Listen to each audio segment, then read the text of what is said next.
tal? ¿Cómo están? Muy buenos días. Bienvenidos a esta nueva sesión del Seminario de Investigación del Posgrado en Ciencias y Tecnologías de la Información. Hoy es jueves 16 de diciembre del año 2021.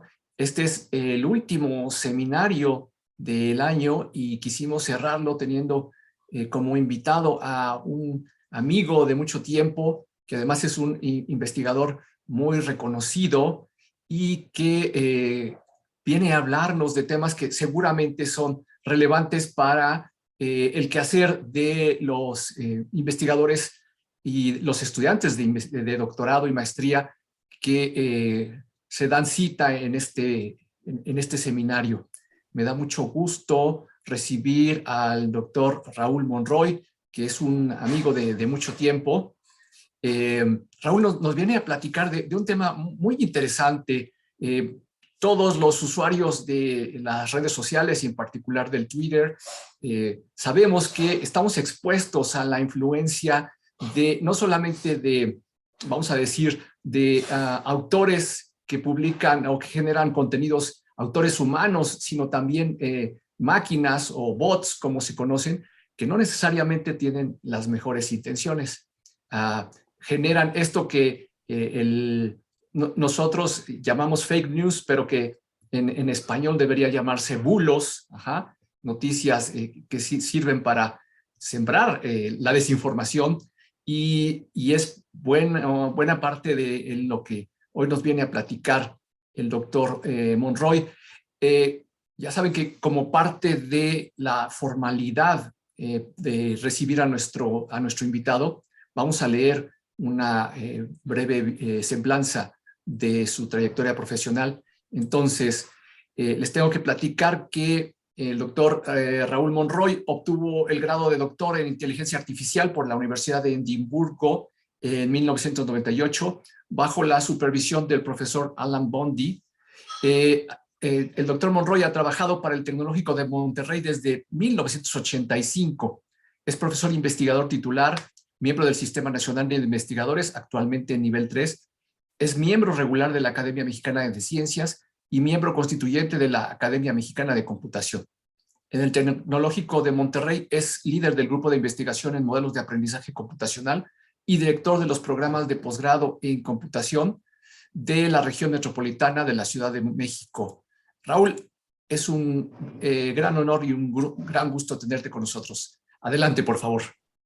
Gracias, muchísimas gracias por la presentación, Ricardo, y bueno, me siento muy contento por la invitación, también gracias en ese sentido.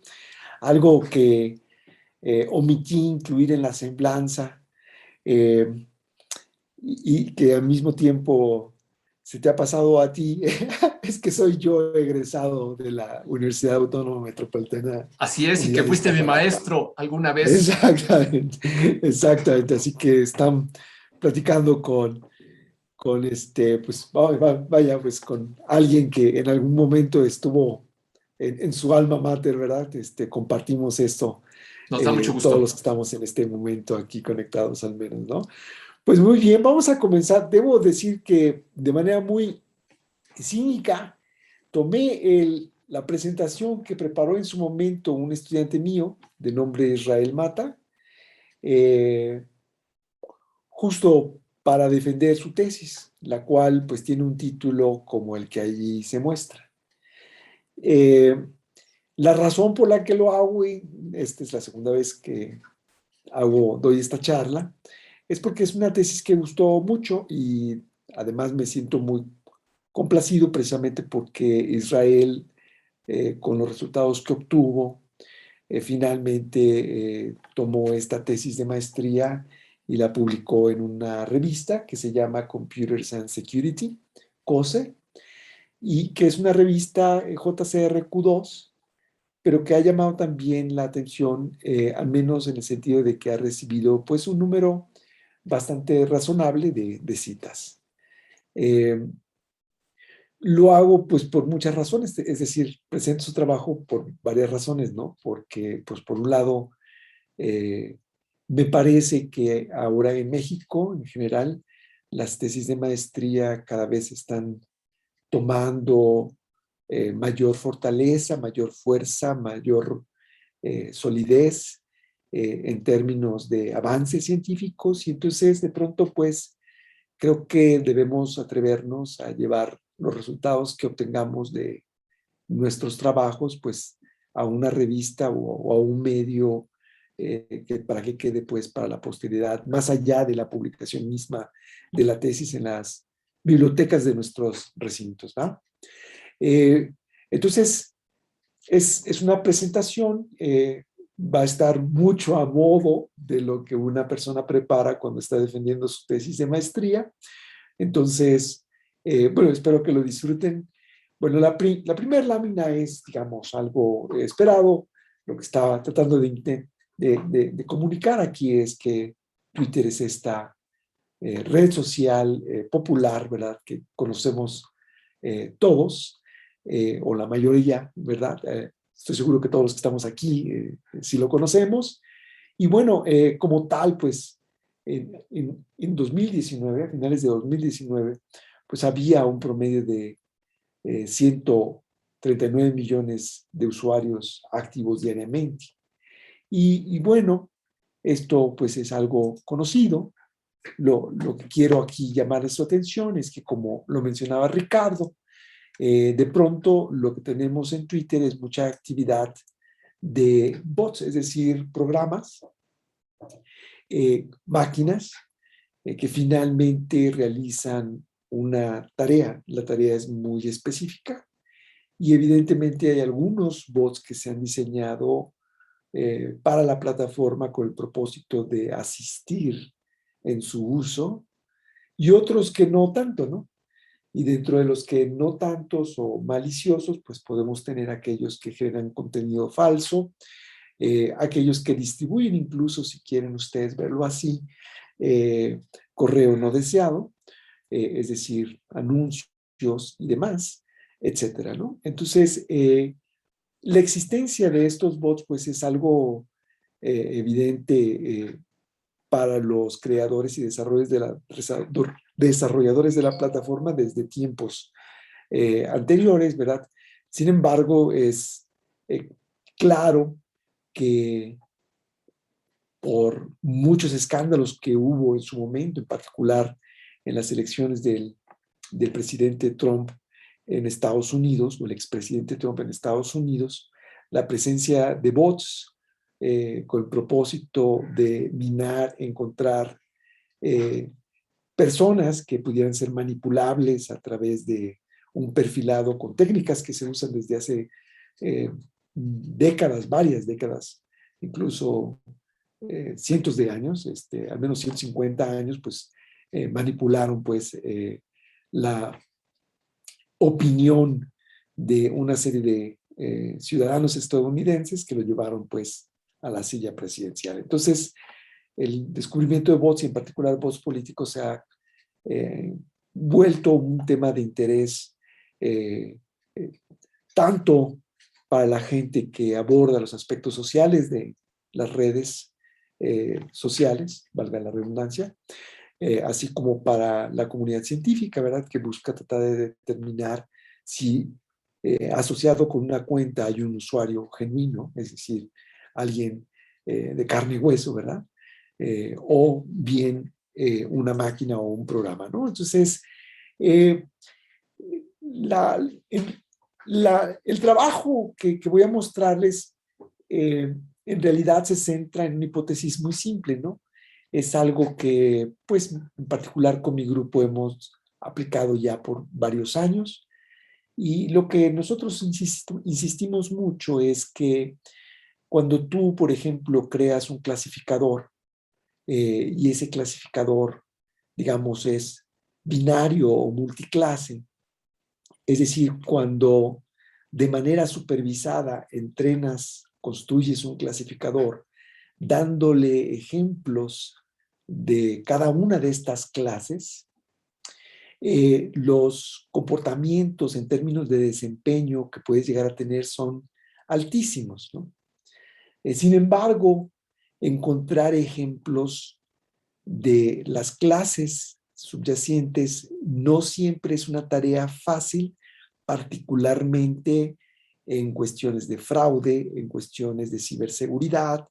¿Por qué? Porque de millones y millones de mensajes que se intercambian diariamente, solamente un pequeño porcentaje corresponde a actividad no deseada o incluso que puede tipificarse como eh, en relación con algún crimen.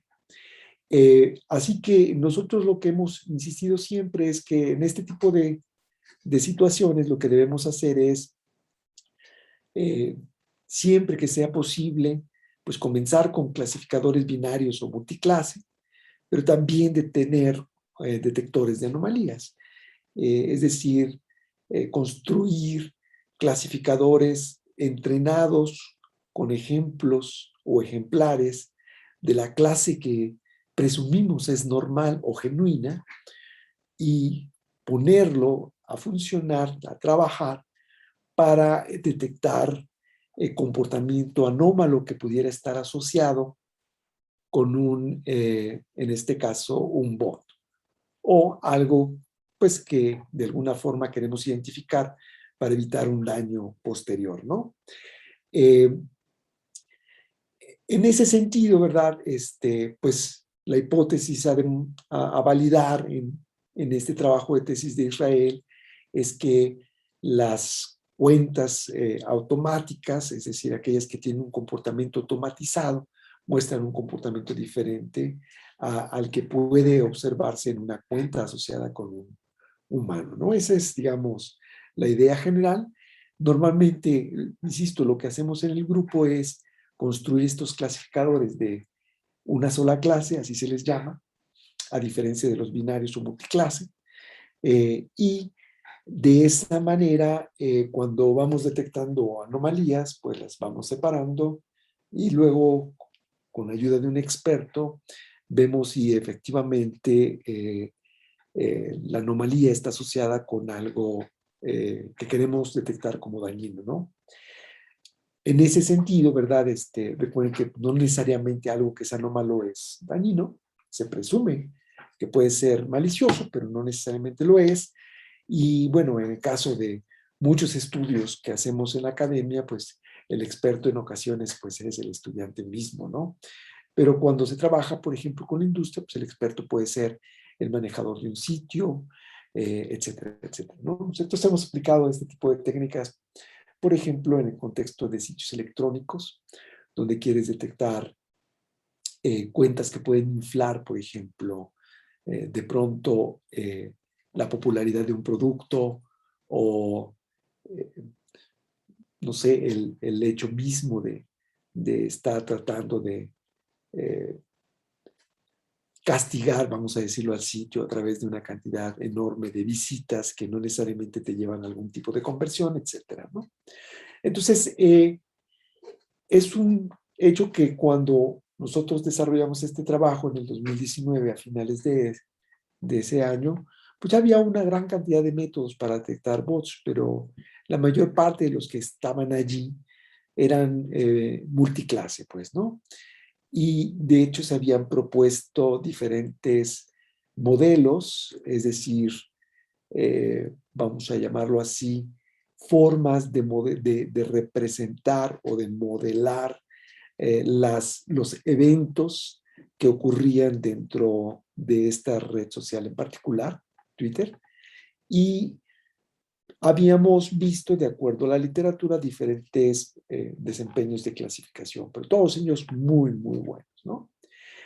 Algo que hizo Israel, digamos, como primer tarea, fue estudiar precisamente cómo la comunidad había sugerido modelar los eventos en estas redes sociales y él encontró pues que podían agruparse en 5 categorías, son un tanto obvias, por ejemplo, la información propia de la cuenta, en ocasiones, esto es algo que evidentemente ha cambiado, pero en aquel tiempo era fácil notar que las cuentas de los bots no tenían una foto de perfil, muchas ocasiones la información de la dirección no estaba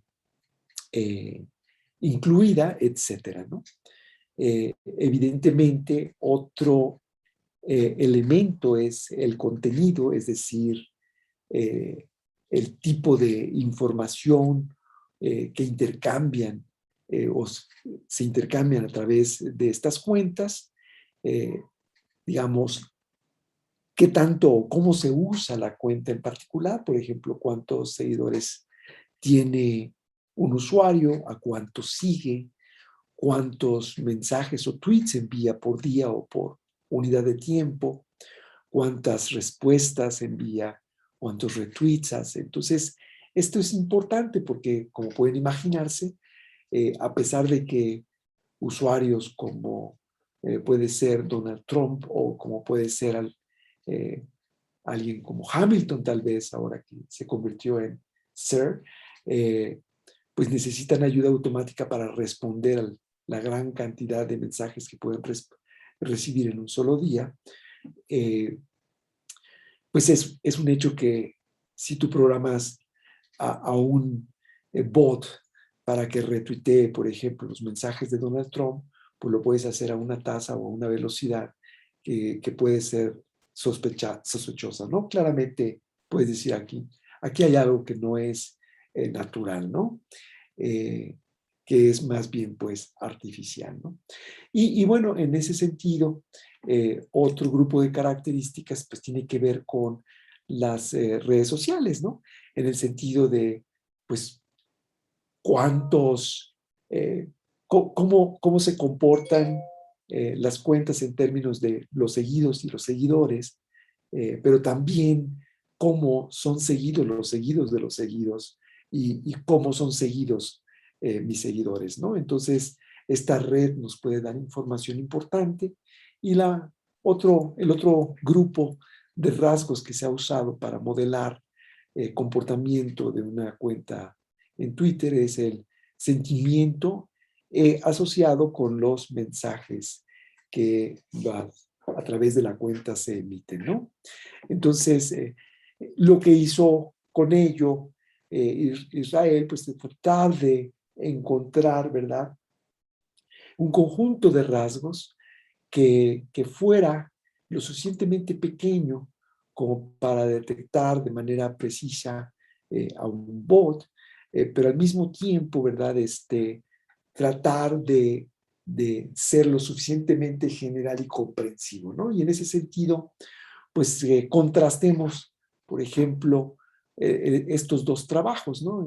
Un trabajo que es Botometer, que es súper conocido, que tiene un desempeño en algunas pruebas perfecto, pero que usa más de 1200 rasgos, ¿no? En el modelado o representación de cada uno de los eventos en Twitter, mientras que, por ejemplo, con un par de docenas de rasgos, por ejemplo, en el caso de Loyola, él puede obtener un desempeño pues, prácticamente semejante, ¿no?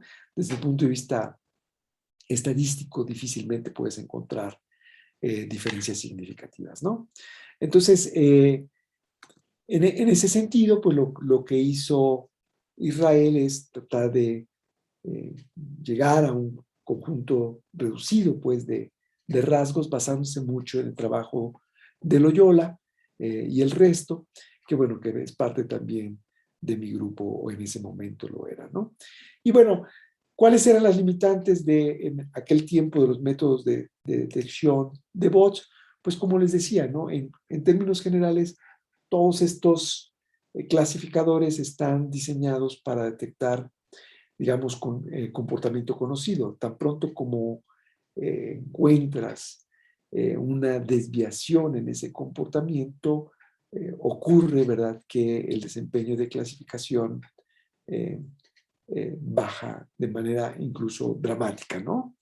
Y más aún, bueno, es un hecho que a medida que va la comunidad reaccionando con métodos que evitan ciertos comportamientos indeseados, también las personas que se dedican a desarrollar bots eh, realizan bots o escriben bots de una forma mucho más interesante en el sentido de que les dan un comportamiento que trata de seguir los patrones o eh, típicos, pues, de un humano, ¿no?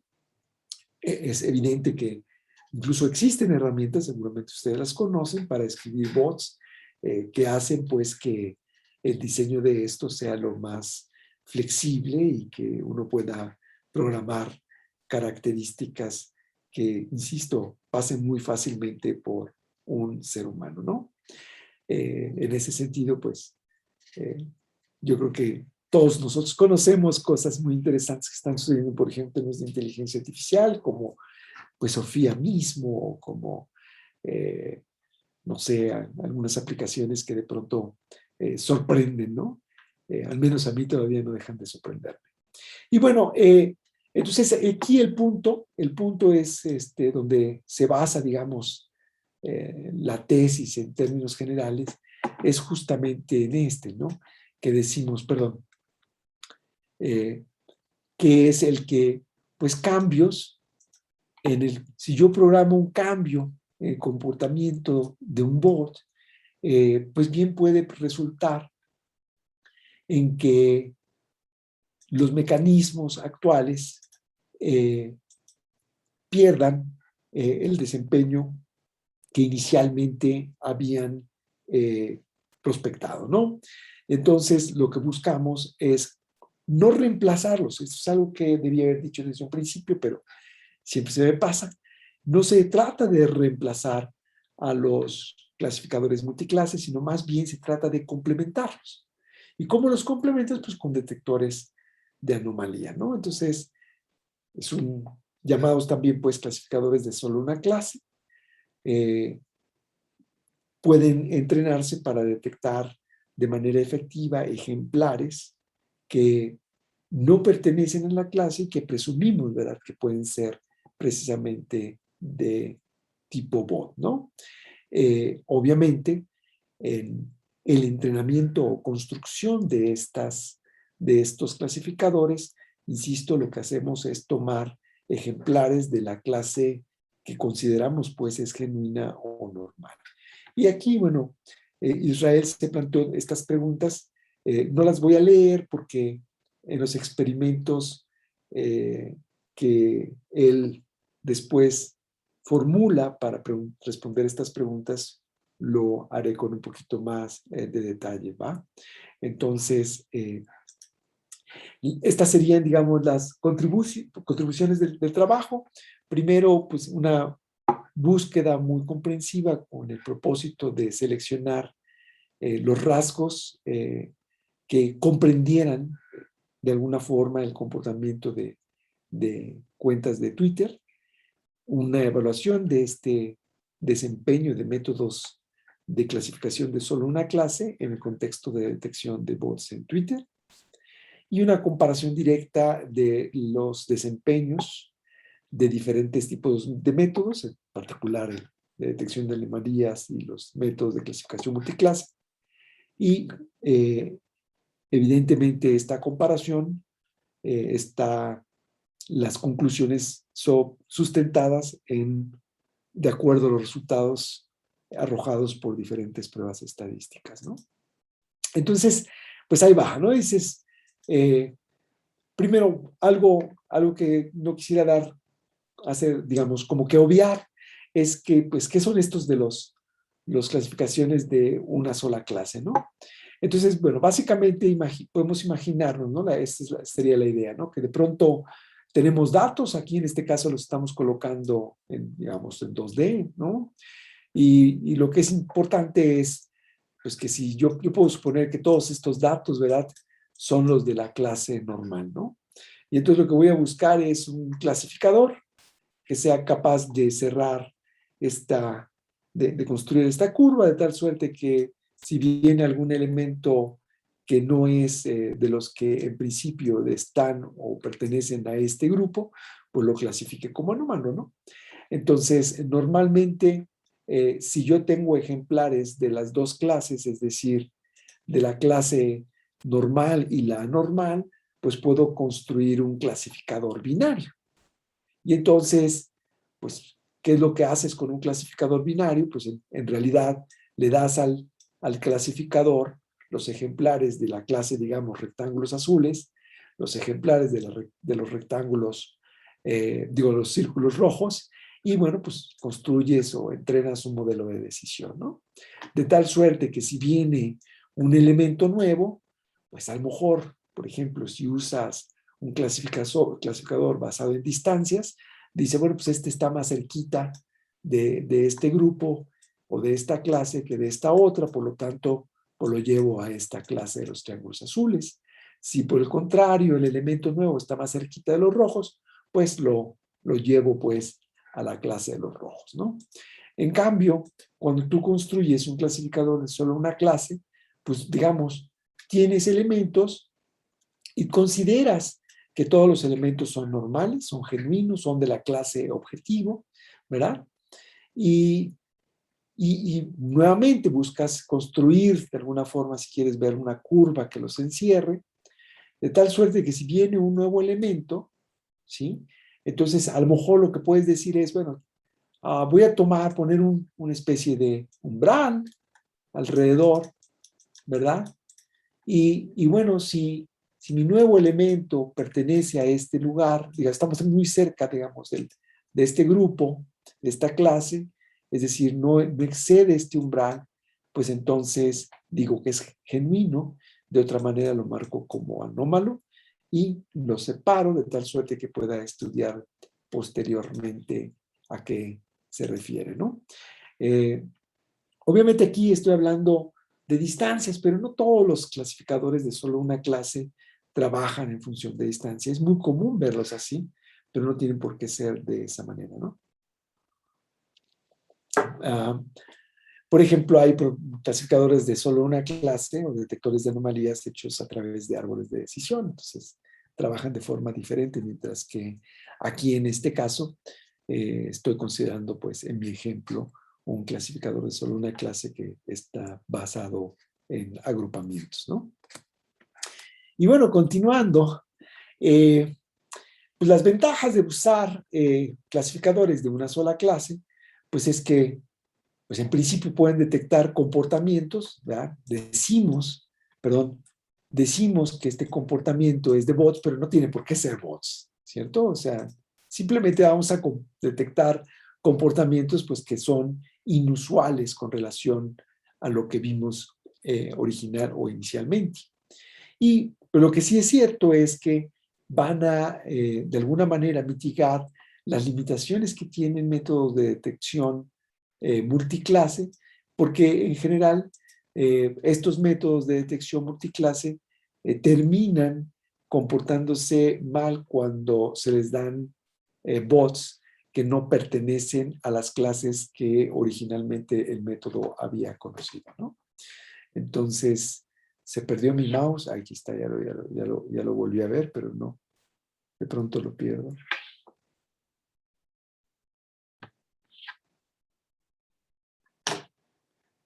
Ahí está, ya, perdón.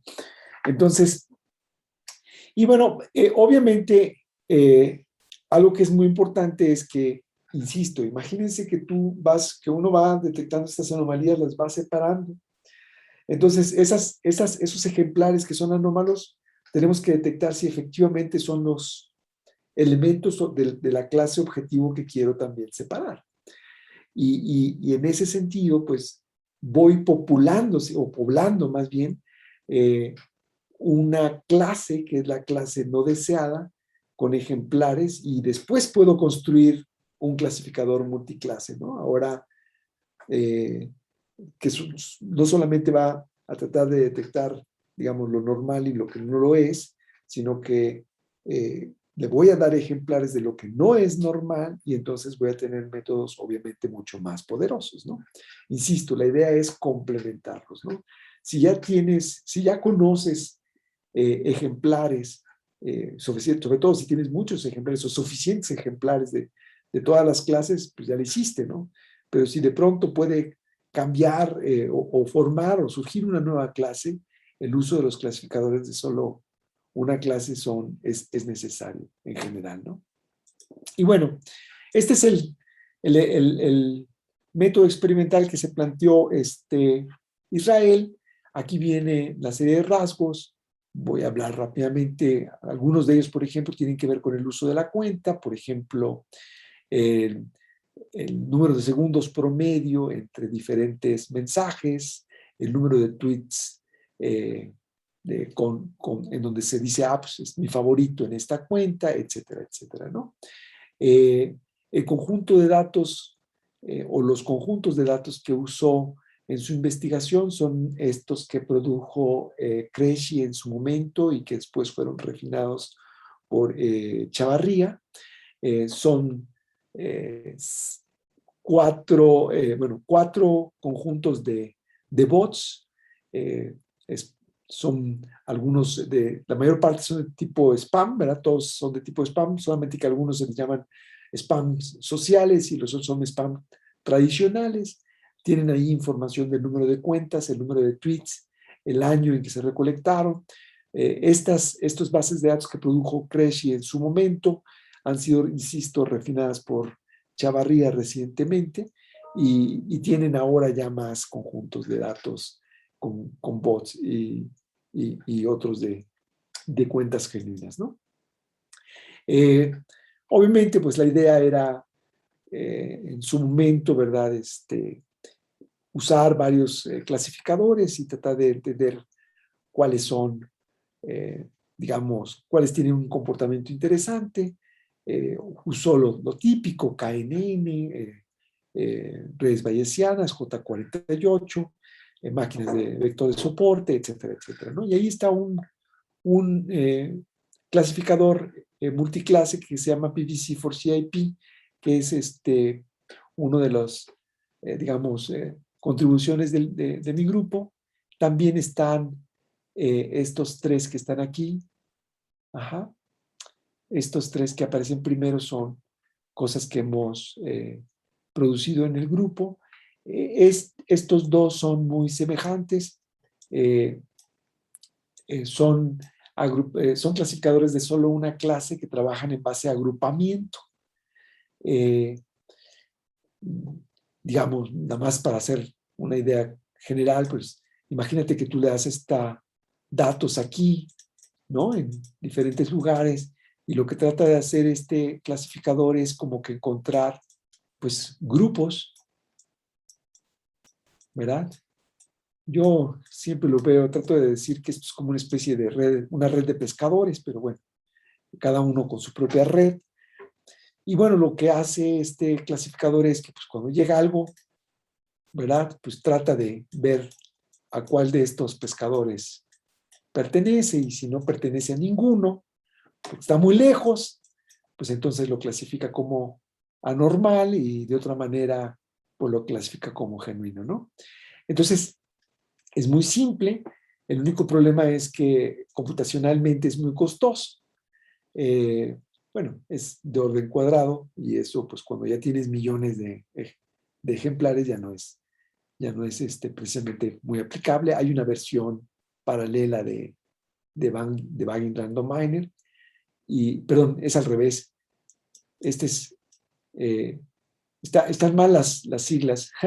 Este es Bagging TP Miner, pero por eso me fui con la idea.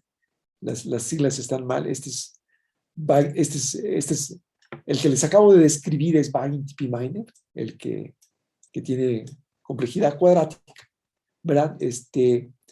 Y el Bagging Random Miner lo que hace es tirar, básicamente, hagan de cuenta como lo hace Camins, de hecho, ¿no? O sea, elegir aleatoriamente los centroides sin hacer Camins, nada más elige aleatoriamente los centroides. Obviamente, para que sea suficientemente preciso, pues tienes que tirar muchos centroides, ¿no? O sea, no tiras 10, ¿no? Sino tiras más, digamos, proporcionalmente, tiramos como el 5% de la cantidad de elementos.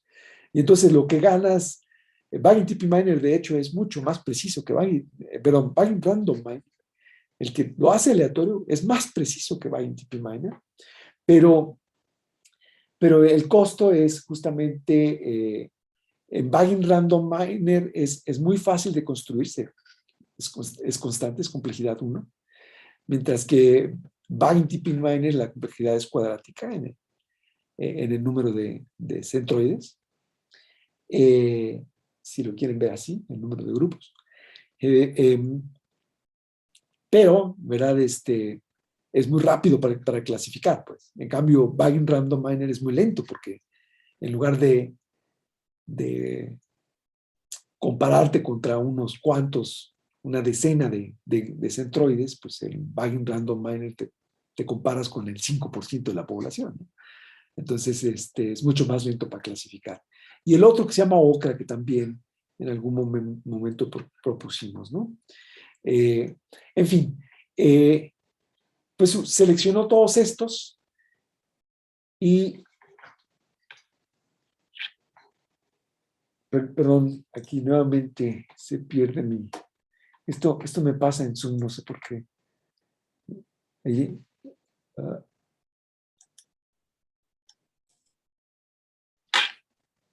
ay, qué caray.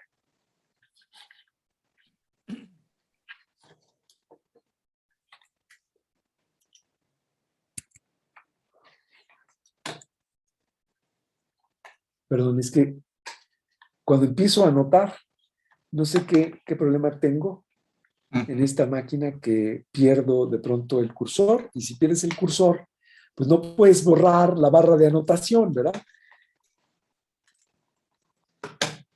Aquí está. Pero sí puedo hacer esto. Ok.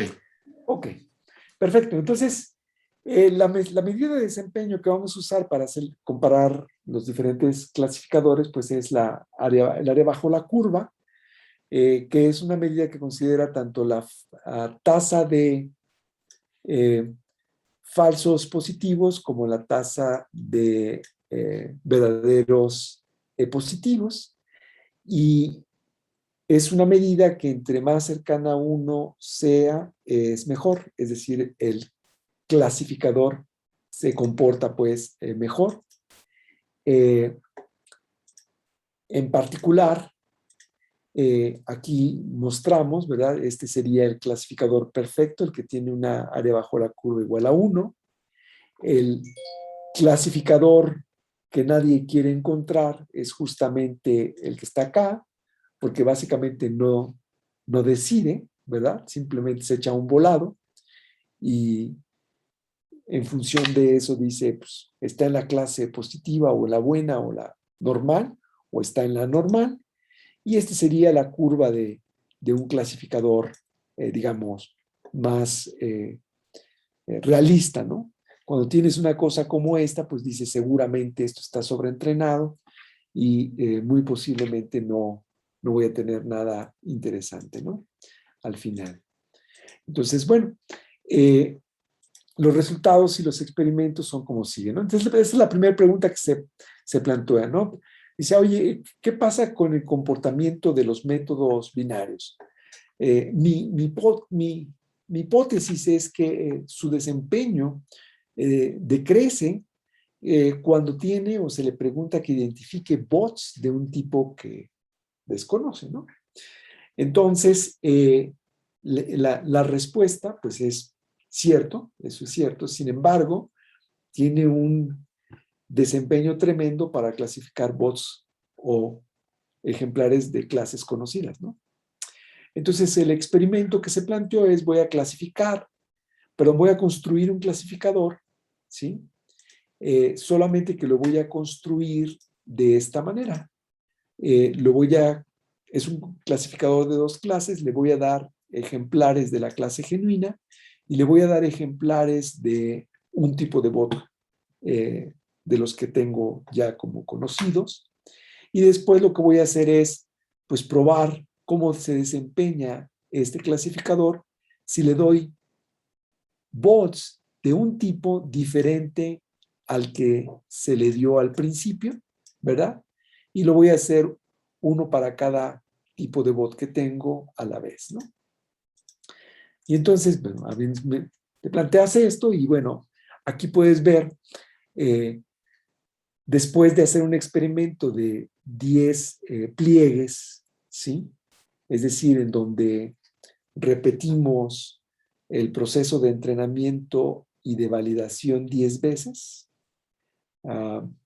pues lo que pueden ver es que si yo entreno algo tan simple como regresión logística, ¿sí? Si lo entreno con, con bots del tipo social 1, pues es muy bueno para detectar bots de ese tipo. ¿Por qué? Pues porque podemos ver que para ese tipo el desempeño del clasificador es pues superior al 90%. Sin embargo, si le presento bots del tipo social 2, pues su desempeño baja, ¿verdad? Debajo del 80% y de plano, cuando le pongo los bots tradicionales, ¿sí? Lo que encuentro es que el desempeño es inferior al 60%.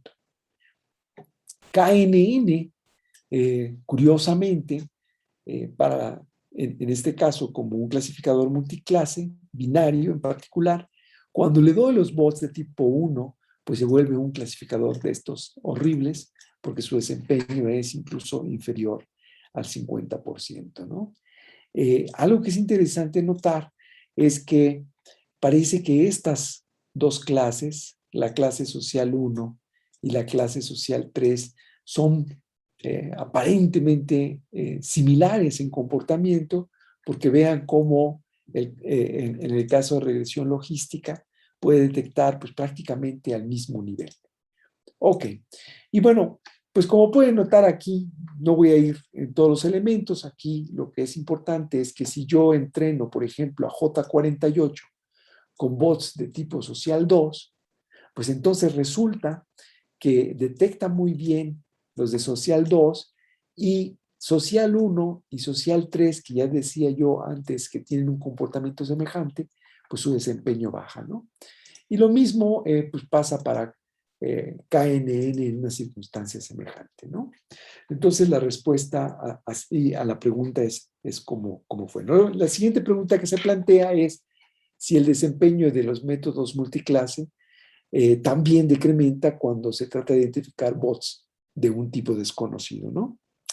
Y bueno, lo que aquí vemos es que cuando un clasificador es entrenado para detectar bots de varias clases, además de comportamiento genuino, pues entonces es capaz de generalizar otro tipo de comportamientos, especialmente cuando los bots nuevos no son tan nuevos como lo habíamos visto en las clases social 1 y social 2, social 3, perdón, social 3. Entonces hay un decremento, una disminución en desempeño, pero hasta cierto punto, ¿no? Y la forma en cómo formuló el experimento es, pues entrenas un clasificador multiclase, digamos, con la clase genuina y con 3 diferentes tipos de bots, y lo validamos con el tipo de bot restante, ¿no? El que quedaba o el que habíamos dejado fuera. Y bueno, en ese sentido, aquí están los resultados que encontró Israel, ¿no? Entonces, por ejemplo, a ver, permítame tantito, un segundo, porque esta barra, ¿sí? Entonces aquí la forma en cómo se está mostrando esto es para decir lo siguiente, ¿no? Imagínate que, perdón, imagínate que entrenamos es J48, lo entrenamos con la clase genuina, con la clase social 2, con la clase social 3 y la clase tradicional. Cuando le pusimos ejemplares de la supuesta clase desconocida, social 1, su desempeño es del 87%. ¿Sí? En la misma situación, por ejemplo, una máquina de soporte, de vector de soporte, cuando le entrenas con comportamiento normal, ejemplares de social 2, ejemplares de social 3 y ejemplares de bot de spam tradicional, su desempeño baja drásticamente. Algo interesante, pues, interesante para nosotros, ¿verdad? Porque pues como les había dicho yo en su momento, este clasificador PBC4CIP es de nuestra creación, es que parece ser muy bueno generalizando, y de hecho esto es algo que nos sorprendió muchísimo, porque pues, su desempeño no es malo cuando lo entrenas o le pides que clasifique cosas que desconocía en principio, pero, insisto, parece ser lo suficientemente bueno para generalizar. Es algo que debemos validar más definitivamente, pero, pero bueno, sí fue motivo de sorpresa y sobre todo de gusto, ¿no? Satisfacción. Nuevamente el cursor se me perdió.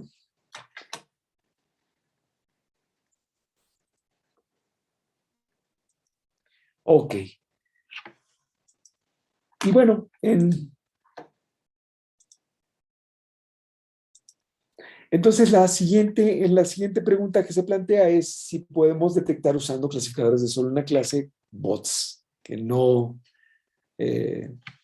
obviamente no pueden ser parte del conjunto de ejemplares genuinos, ¿no? Y entonces, ok, tenemos un comportamiento, un desempeño estable, etcétera, ¿no? Entonces, esto es el experimento es obvio, entrenas o construyes con la clase genuinos y lo validas con las clases del otro tipo, ¿no? Entonces, ¿qué es lo que ocurrió aquí? Y lo que podemos ver es que, pues, como pueden notar, el desempeño es muy bueno, ¿no? En general, o al menos estable, detecta más o menos la misma cantidad. Vean cómo Bagging TP Miner en este caso particular tuvo mejor desempeño que Bagging Random Miner. Esto yo lo asocio a que no probó con más centroides, pero bueno, eso es algo que también habría que verificar, porque un artículo reciente que publicaron mis colegas encontraron que pues, no hay quien le gane a Bagging Random Miner, pero bueno, evidentemente, como ya lo he dicho hace rato, el costo de clasificación computacionalmente alto, hablando es alto, ¿no?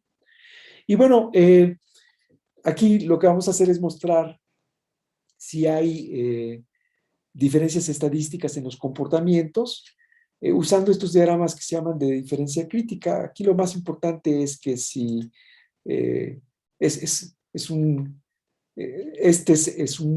un diagrama que se usa precisamente para decir el lugar promedio en el que se encuentra un método cuando lo pones a competir contra otros, ¿no? Entonces, por ejemplo, el clasificador perfecto, pues diría, siempre quedé en primer lugar en todas las competencias que tuve contra todos los demás métodos, ¿no? Entonces, es como si tuviéramos, digamos, competencias de 100 metros en nado libre, pero no nada solo una vez, sino nadas 100 veces, ¿no? Y entonces, pues tomas el lugar en el que quedó cada uno de los clasificadores, ¿verdad? Y luego haces el promedio de lugares. El que un clasificador quede siempre en primer lugar no quiere decir que es perfecto en el sentido de que la precisión es uno, sino simple y sencillamente que le ganó a todos en todas las competencias, ¿no? Entonces, en ese sentido, me quise decir perfección en este caso, ¿no? Y bueno, esa es la idea en general, y lo que encontró en este caso Israel es lo siguiente, ¿no? Y yo creo que con esto voy a dar por terminada la sesión para que podamos tener espacio para preguntas.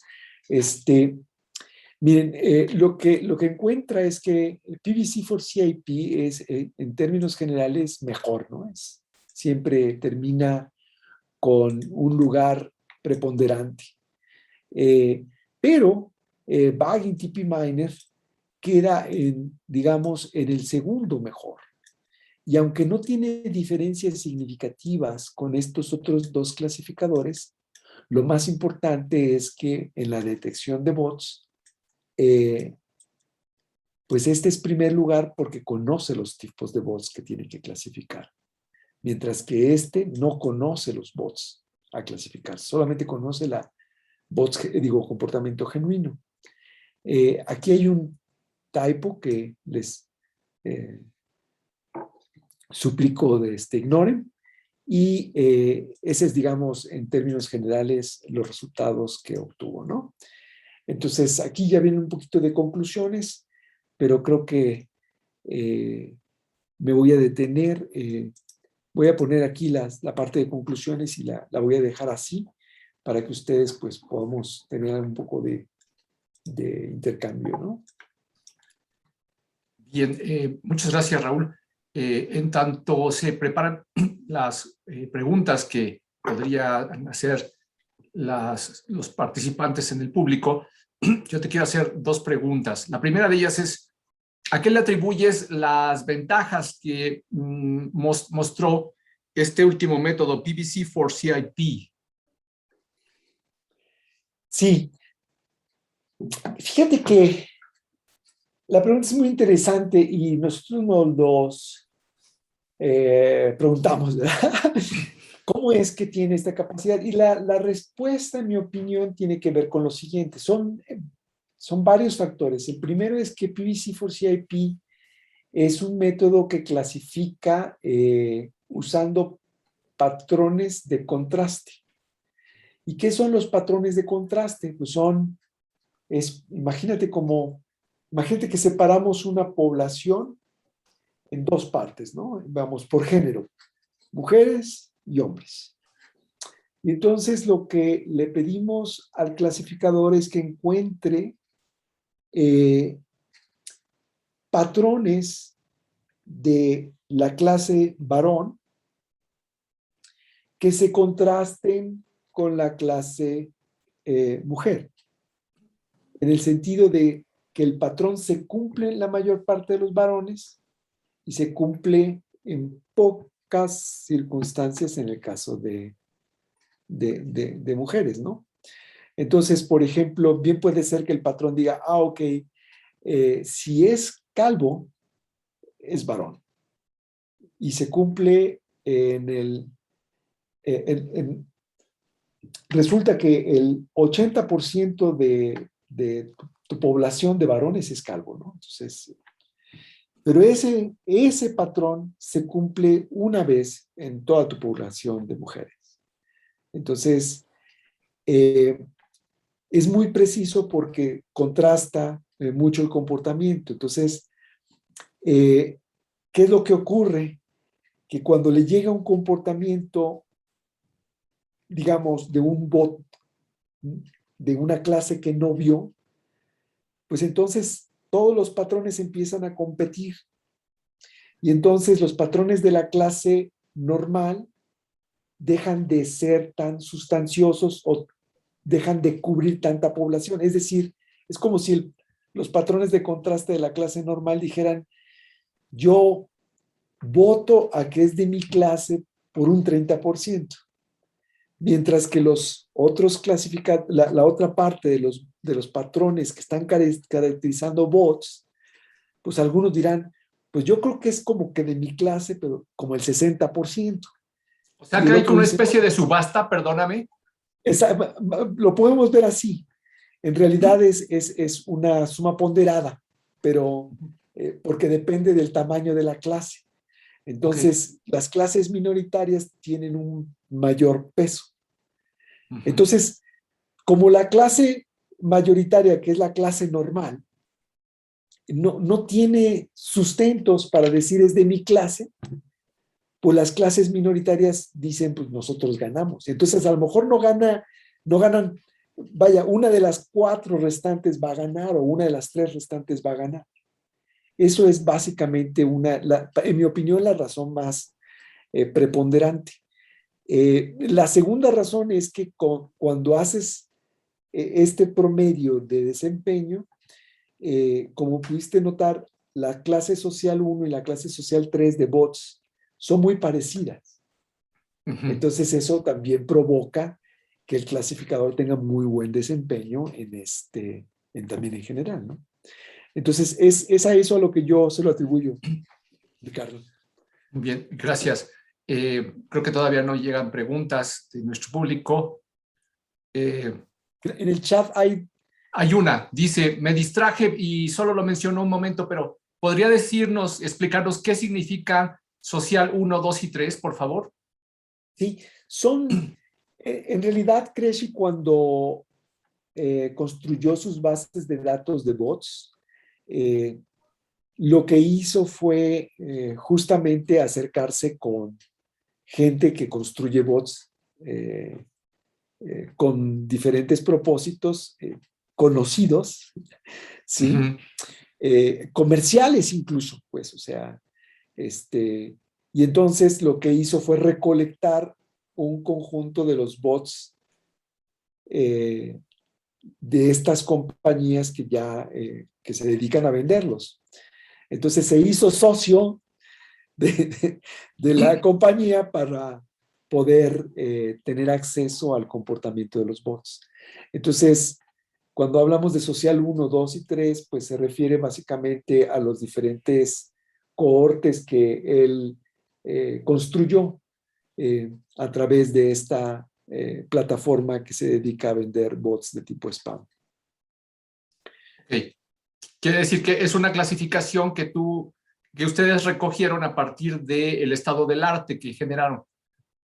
Sí, pero estos bots en particular los tiene a su distribución para distribuir Cresci, que es un investigador en Italia. Pero si Ajá. alguien quiere hacer más sobre esto, yo le sugeriría que viera el trabajo de Chavarría, porque Chavarría ha colectado todavía más conjuntos de bots que Cresci. Oh, qué Tiene los de interesante. Cresci y a los demás y otros conjuntos de datos que él ha hecho a través de varios investigaciones, ¿no? Bien. Mi siguiente pregunta es, ¿han utilizado estas técnicas de clasificación que ustedes han desarrollado en otros escenarios que no tengan que ver con la clasificación de bots? Sí, en particular, por ejemplo, PBC4CIP y el mismo Bagging Random Miner y Bagging TP Miner fueron creados para detectar más bien intrusiones en el contexto de seguridad informática, en particular lo que se llama como impostores, que Ujú. son personas que podrían tener acceso a tu computadora sin permiso, evidentemente, que puede ser un programa que está corriendo y que no te das cuenta, ¿verdad? Que puede ser una persona que tiene acceso físico a la computadora y entonces lo hemos aplicado en ese sentido. También lo aplicamos en el contexto de las pulseras estas que venden ahora como monitores para las personas que hacen sobre todo deporte. En Ok, algún momento las usamos para, eh, digamos, leer la información de los sensores y luego hicimos algunos experimentos en donde pusimos a las personas bajo cierto tipo de presión, no psicológica, presión física, con el propósito de detectar cambios no sustanciales en los valores que emitía la banda. Esta idea, mi colega Luis Trejo ha continuado desarrollándola y está tratando en este momento de detectar o de construir métodos automáticos para detectar depresión. El estrés, pues es algo que ya es muy común. En su momento, nosotros construimos incluso un método para construir, valga la redundancia, una gráfica del nivel de estrés en tiempo real y con ese propósito usamos a estos mismos clasificadores. La única diferencia es que, digamos, que en ese caso teníamos como que tres clases, ¿no? La clase de estrés bajo, estrés normal y estrés alto, ¿no?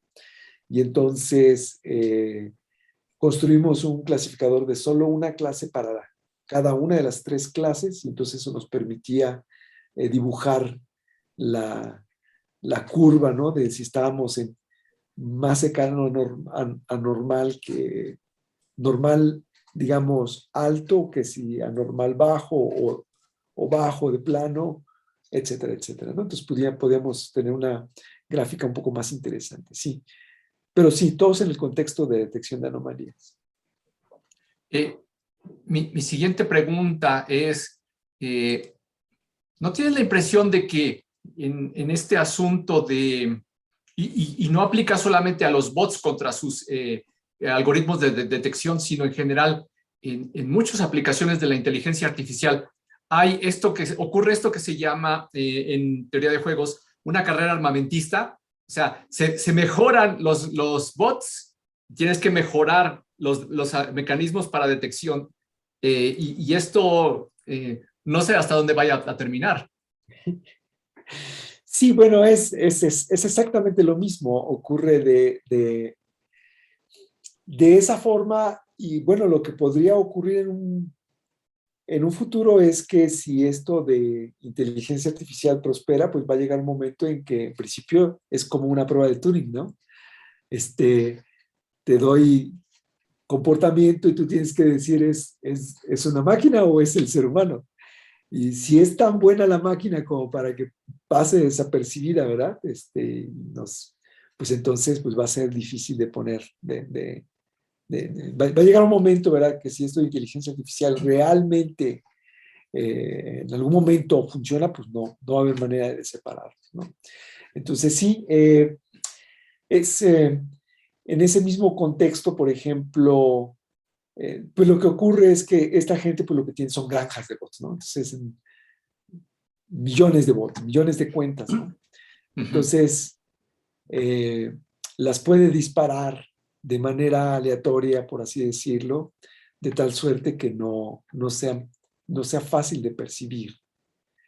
Pero yo creo que ahorita, por ejemplo, yo creo que uno de los grandes retos que creo que desde el punto de vista automatización, detección, es el detectar no solamente un bot, sino redes de bots.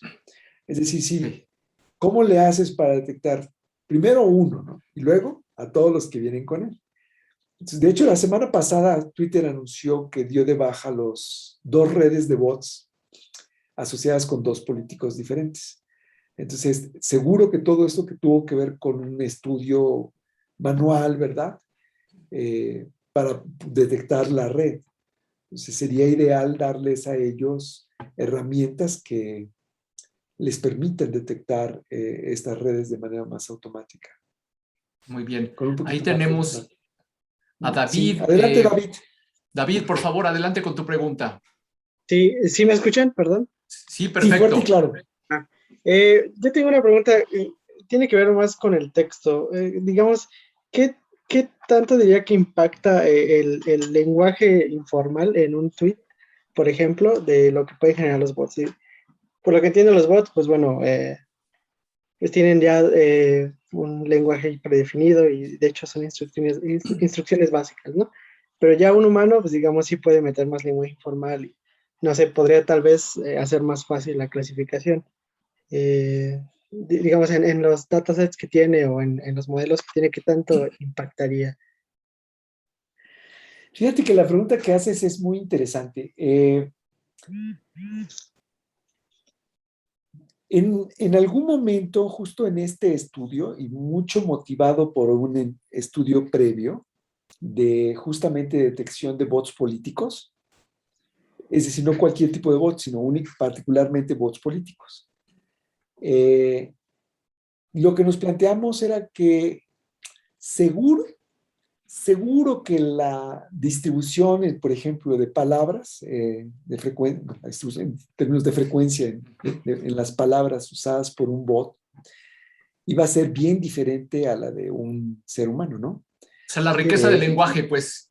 Exactamente, ¿no? Y ya ves que está esta distribución de potencias, ¿no? Que dicen, bueno, en general, como humanos hay un conjunto de palabras más reducido del que conocemos que usamos mucho más, ¿no? Claro. Sí, sí. Entonces, esta distribución de potencias, curiosamente, analizabas la distribución de potencias de una cuenta que sabías que era genuina y la distribución no era tan perfecta, digamos, no tan cercana a la distribución de potencias que la distribución asociada con el uso de palabras de un bot.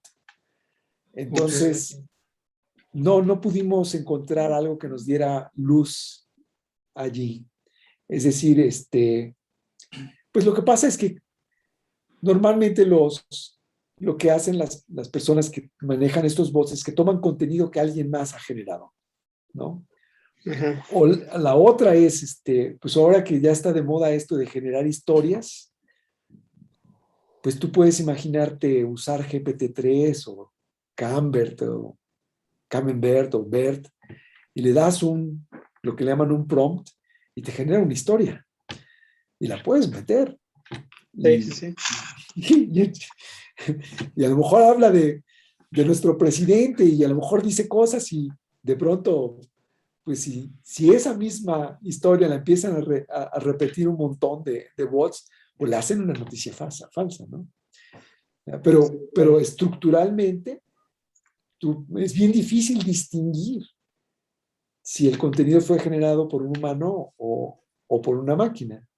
De hecho, Sí. hay obras de teatro que se han estrenado en Londres con contenido generado por una máquina por ejemplo, artículos que han aparecido en revistas como la CACM, donde dicen, a ver, a partir de aquí, todo lo generó una máquina. Yo no moví ni un punto ni una coma. ¡Paz! Lo que aparece es wow. Acaban de terminar una sinfonía inconclusa de Beethoven utilizando estas técnicas.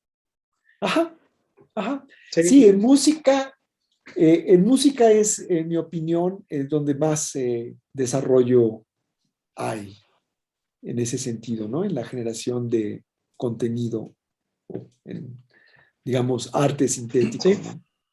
Ok. Raúl, Dice, nos como llegan dos depende de preguntas películas, más. Perdón, sí.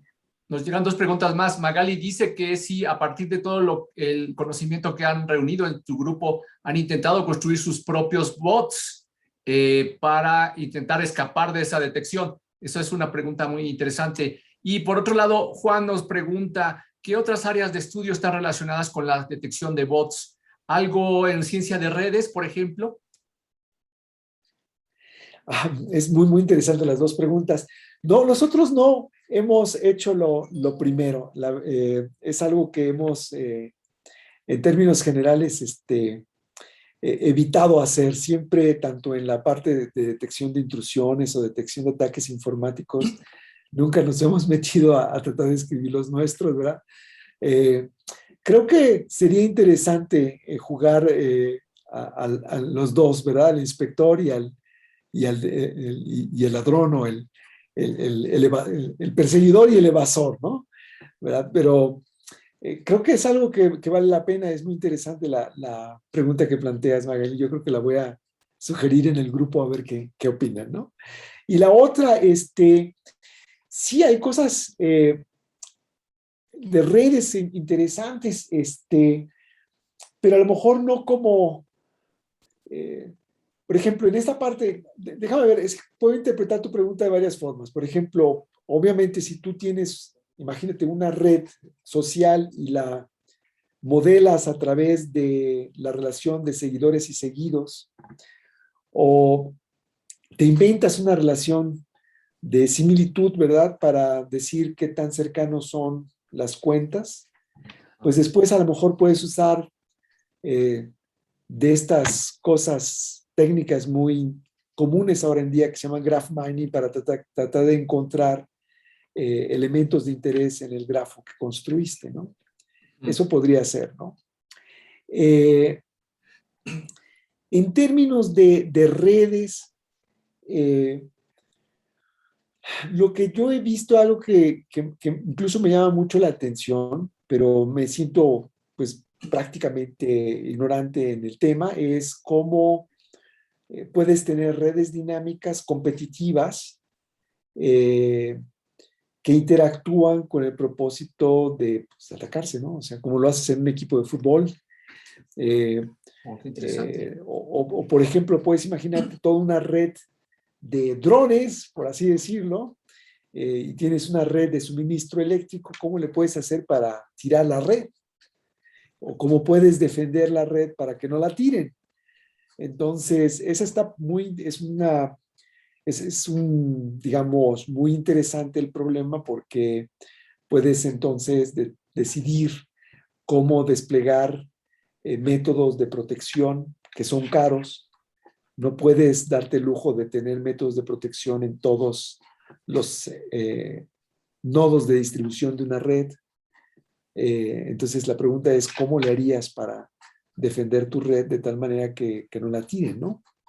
Esa es una parte interesante, pero más que ahí ya no es de detección de red, de redes de bots, sino más bien es cómo, digamos, contrarrestar dos redes dinámicas que tienen roles antagonistas, ¿no? Y en la parte de detección de redes de bots, pues lo que más he visto es graph mining, ¿no? Bueno, de hecho no hay ningún trabajo sobre detección de redes de bots a la fecha. Oh, qué Tengo interesante. un estudiante, no es mi estudiante, es estudiante de un colega, pero yo lo coasesoro y él está tratando de detectar redes de bots. Él va a usar una técnica que se llama detección de comunidades. Vamos a ver cómo le va. Pero es un tema abierto y que creo que puede llamar mucho la atención. Pues estamos llegando al final de nuestro seminario y a mí me parece que ha sido muy rico en cuanto al intercambio de ideas. Por ejemplo, Raúl se va con algunas ideas que le plantea Magali y yo también me quedo con otras que le acabo de escuchar a mi querido profesor. Raúl, ha sido un placer verdaderamente tenerte por acá. Te agradecemos mucho por la disposición para venir a nuestro seminario y ojalá que no sea esta la última vez. Muchas gracias, Raúl. Claro que no, muchas gracias. Al contrario, gracias a todos por asistir. Un Perfecto. abrazo y felices fiestas. Gracias.